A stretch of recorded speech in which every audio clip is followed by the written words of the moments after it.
We've spoken a lot in the last couple of days about the NFL, the world's wealthiest sports league, and currently the central figure in the war over what respect is due to our flag. It may seem like it's got nothing to do with you if you don't watch sports, but we wanted to tell you how much you are paying the NFL every year if you're a taxpayer.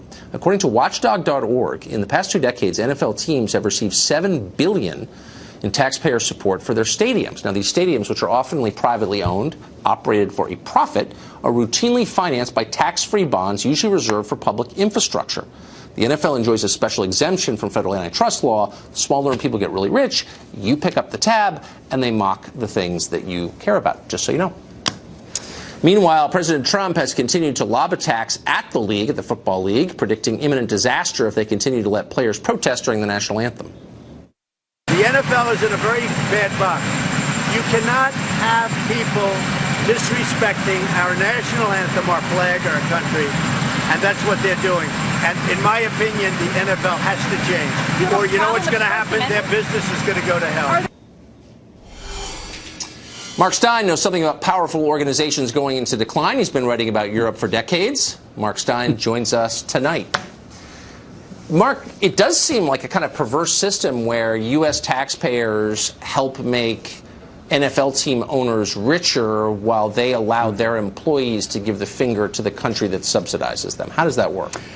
Yeah, and I think the owners are actually giving the finger too, the joining hands and taking part in this subversion of a civic ritual. The justification for these subsidies by taxpayers for football stadiums, which I don't particularly agree with, but the justification for them is that somehow it is a public civic event in which the entire community can participate as a community. That's the justification for these subventions, which have made these people enormously rich. You can't have that. And then for these organizations to strike at the most basic civic ritual, which is standing up for the national anthem. I mean, a national anthem can be a national anthem, or it can be an opportunity for self-expression, but it can't be both. The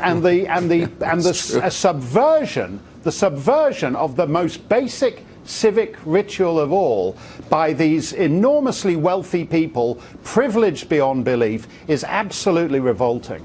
Well, it's just, has there ever been a country where the elites, the people who are supposed to be running the country, to whom the rest of us mere plebes look on in awe and ask, how should we live? We take our cues from you. Has there ever been a country where those people attack the basic symbols of the country? It seems so perverse and decadent to me.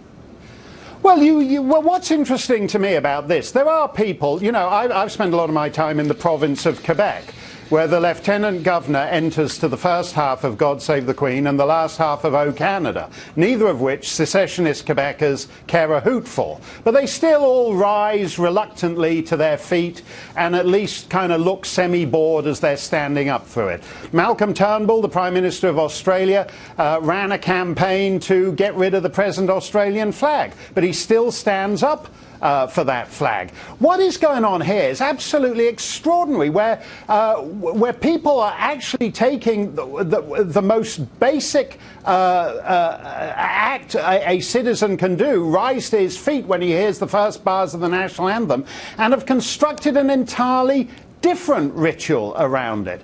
And to listen to people saying, oh, well, that, as you said yesterday, the free speech argument is completely disingenuous. These are the same people who say that if Ben Shapiro or the head of the IMF or Ayaan Hirsi Ali comes to an American college, it's so traumatizing, you have to have a safe space for them. But these same people will defend the hollowing out of one of the few communal acts remaining in a divided nation, and they will defend it on free speech grounds completely disingenuously. What do you think would happen if NFL players did this to the Mexican flag? If they said, look, Mexico has a long history of mistreating its minorities, which it does, as you know, and we're not going to stand for the Mexican flag, and we're going to talk during the anthem. How do you think, MSNBC would respond to that?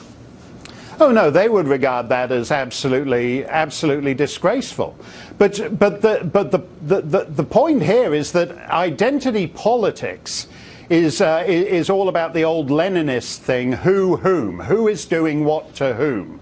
So it is all right to trash icons of the American inheritance. So in the same way that for the Dallas School Board to propose getting rid of anything named after Madison, Jefferson and Franklin is fine, so it's okay to come up with your own way of respecting the American flag. And again, it's nothing to do with whether they have the right to do it. Of course. It's nothing to do with whether it's legal or illegal. It's just that in the realm of manners, where most of us live, where we don't require a policeman to tell us we can do something totally or not, true. this is disgraceful. It is. Mark Steyn always sums it up perfectly. Thank you.